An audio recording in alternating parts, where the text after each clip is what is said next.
I live in that old curiosity shop. So the actual radio here, the Radiola 60, was released in 1928 and marketed by RCA as their first socket-powered radio. What does that mean? Well, it's the first radio with a plug on it that you can actually plug into a regular old wall outlet. Now, how did we listen to radios prior to that? Don't get dizzy, swing around. We listened through battery sets like this. Yeah, and earlier, crystal sets like that one. Now, these two Atwater Kent sets here, this is these are called TRF radios, or tuned radio frequency. These were wicked to tune. Ugh, they were a mess because you didn't have single dial tuning. Anyway, we're not really here to talk about those. We're here to talk about this guy over here, 1928. How much would someone pay in 1928? Oh, close to $3,000 in today's money, but it would even cost more than that, because when you bought a radio, then you paid in 1928, you paid $210 for the radio. But guess what? You then had to go out and buy a loud talker or a loud speaker. The old ones were these awkward, silly-looking horns that weren't very popular with the public. And basically all you've got there is a telephone receiver down inside of these bases. But here we have what looks like a more modern... Now, this speaker was designed in 1928 to be sold with this unit. You could put any speaker you wanted. You know, like we would do in the 1970s and 80s, you could buy whatever speakers you wanted. But same thing was true in those early days. So you bought this radio. You then had to buy all of the vacuum tubes. That was an extra cost. Can you believe that we're going to look at the tubes, but the tubes didn't come with it. You had to pay for them. The wonderful tapestry speaker, as it's known, was not cheap either, and would be bought separately. Okay, so you're going to end up spending close to $3,500 in 1928.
Introduced in 1928, discontinued in the fall of 1930.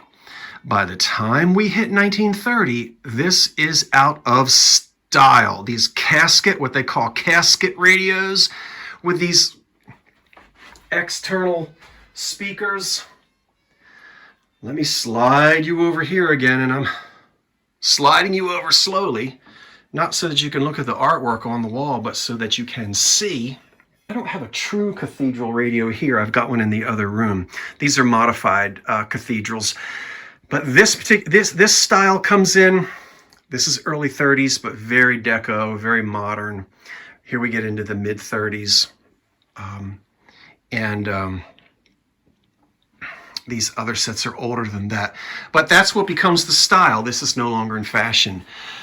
There were over 100,000 of these made. I've had this one. This is probably one of the first. Oh gosh, I was in my 20s when I got this. So I'm now 57. I've been lugging this around for, you can figure it out. Now this is the first set that I ever restored. It's in a beautiful cabinet. You know, the funny thing is RCA didn't do anything. They didn't do anything. Founded by David Sarnoff, RCA is just a name. I mean, they don't even have a factory yet. But what they're doing is they have contracts, they have business deals with Westinghouse and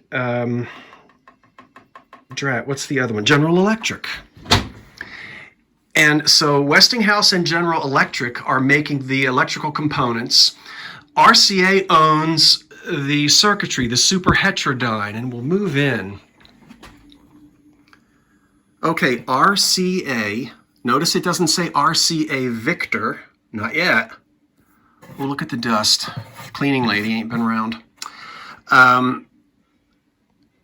lately. I'm just kidding.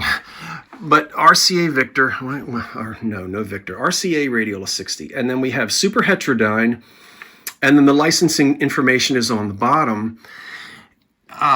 Edwin Armstrong, the tragic the tragic ending of his, hey, we shouldn't focus on the tragic ending. What a life he had. Let's get focused back in again. There we go. He comes up with the Perfex patents, the superheterodyne circuitry, not to get too deep. Now, so what's the big deal? The big deal is you plug it into your wall, you've got no batteries to mess with, you flip a toggle switch, you've got one rheostat here for one volume control and one knob to tune stations. That's going to tune in all of the tuning capacitors and get us our stations, like those other awkward radios we looked at a minute ago. Who made these beautiful two-tone mahogany and ebonized stained cabinets? Well, lots of folks, lots of furniture companies did. And when we open this up, we're going to look for a tag. I don't remember who made this one. But you'll find that the specifications were sent out to various furniture companies who produce these cabinets. It's wonderful that it's still on all four of its bun feet. These used to be completely gilded. Most of the gilding is gone. What's that fuzz under there? Or dust or something. And the actual speaker cabinet itself is made out of what's called rep wood, which is just sawdust and glue. And if we look at the back of it, there's the cone in the back. That is the original tapestry. I don't often brag, but I have to tell you, that is the best condition tapestry speaker I've ever had in my life, and that I have ever seen. 1928, made between 1928 and 1930. I've never seen one in that condition. They reproduced this cloth, but that's the original. Unreal. Okay, so let me back up again. Let's open up the lid and see what it looks like on the inside, and we're going to power this bad boy up. Oh, by the way, nothing in here. That's my mother's father over there, and then these pictures. Let me get this off of there. That's blocked because this radio wasn't initially on this bookcase. And you know how things are. I'm always moving furniture around. Let's look at the inside and then we'll play it, or try to anyway. I'm perched up here on one of my dining room chairs. Let's open the lid of the casket. I have not had this open in years. I don't think I've touched it since I moved into this house.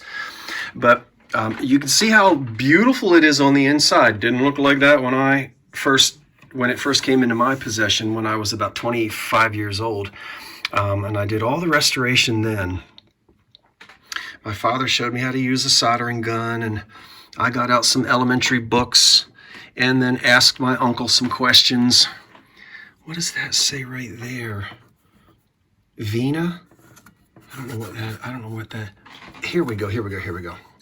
This cabinet was manufactured by the Jamestown Mantle Company of Jamestown, New York. How about that?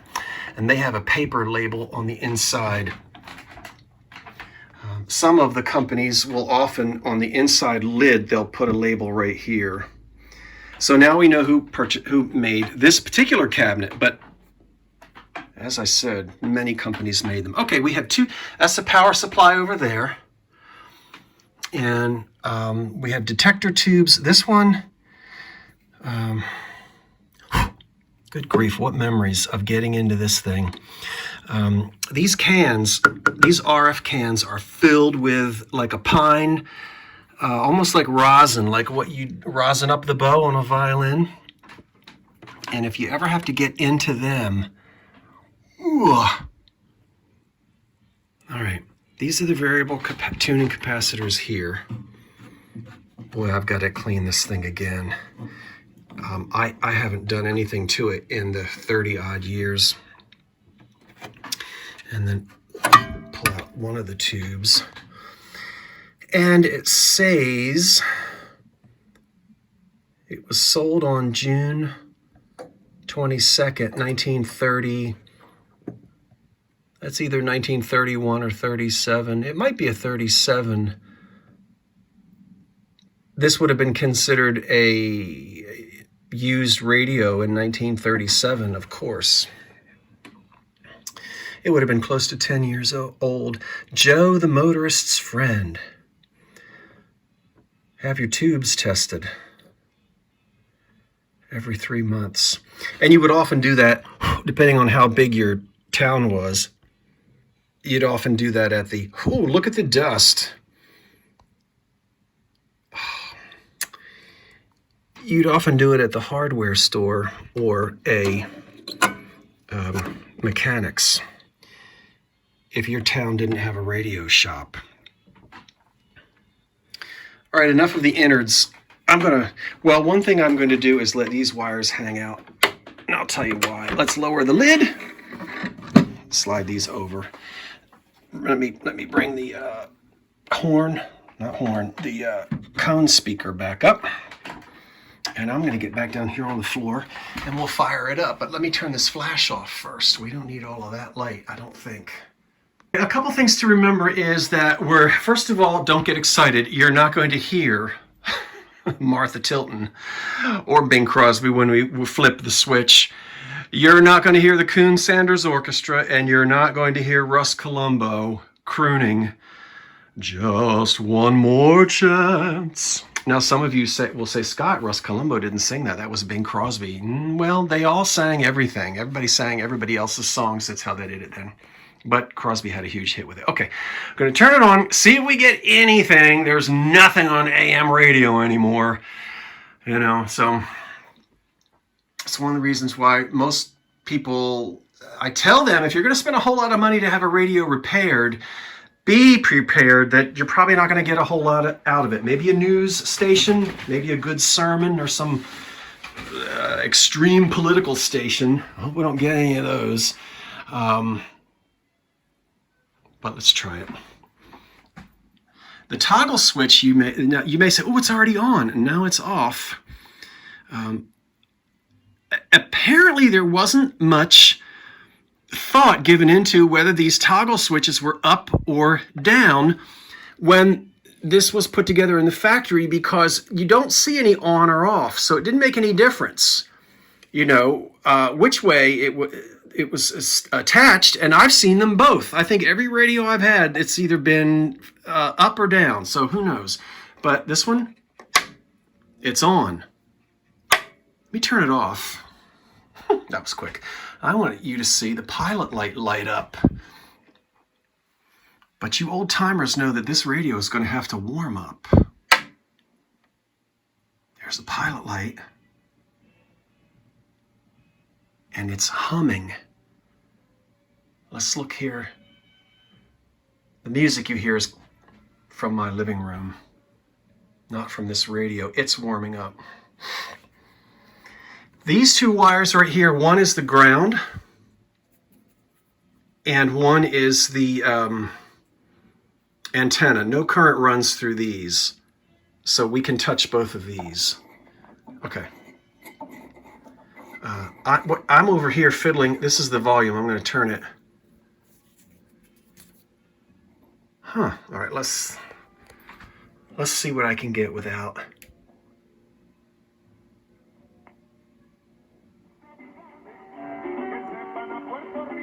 Okay, because you see, I have to. There's a Spanish language station.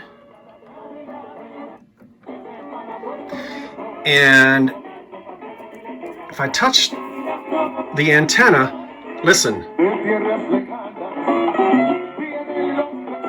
See the volume? Because I'm the conduit for the volume. Can we get anything? Oh. That's why Drew Aller, when he got out of the pocket, just could not get enough yards. It ends up being about a yard and a half short of the first down. So it's going to be fourth down. Parrish will drop back. Staying in his own. I'm going to back up for a minute. Can you imagine the excitement when someone in 1928 pays almost $3,000 for this, brings it home, and for the first time, possibly, the family is hearing the miracle through the airwaves. And we're getting a baseball, we're getting... Well, obviously it's football. At practice all week long, and what a great time for James Franklin to call this on a fourth down. Let me put this picture back up there because I put it in the chair and I'll end up sitting on it. Let's see if we can get a little... Minnesota. I don't know if we can get any music or not. Probably not. Which way am I going? I want to go... Right now. Hold on. Let me go back up. This could stand a little greasing. Mother of the Word incarnate, despise not my petition. There's a Catholic station. Hear and answer me. Amen. But you can see a The little... Knights of Columbus are sponsors of Relevant Radio. For more than 140 years, we have followed the vision of our founder, Blessed Michael McGivney, helping families secure their financial future in line with their Catholic faith. So there's a Catholic station.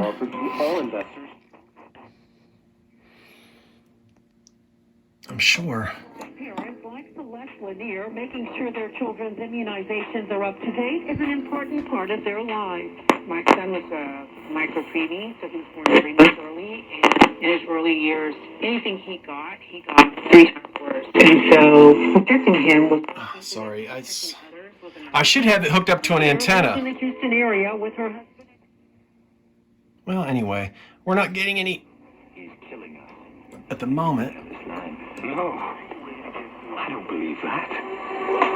And you mustn't either. Your God sends men to make us slaves.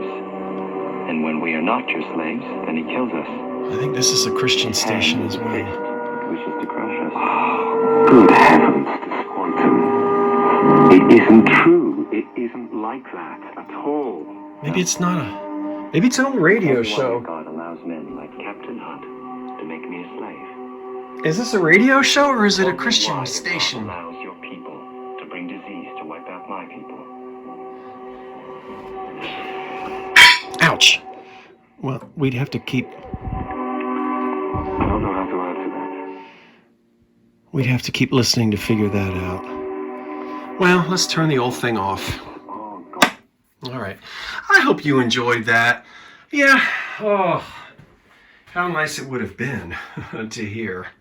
And now, Ted Weems and his orchestra atop the Astor Hotel roof in downtown wherever. But that's it. That's today's video. Yep. Radio is knocking on the door of 100 years old. Fully restored way back about 30 years ago. And I guess I will have it sitting right there, probably on that shelf for who knows how many years. What radio memories have you got? This is Scott from the Old Curiosity Shop saying thanks for watching. Wait for the cat. So long for now.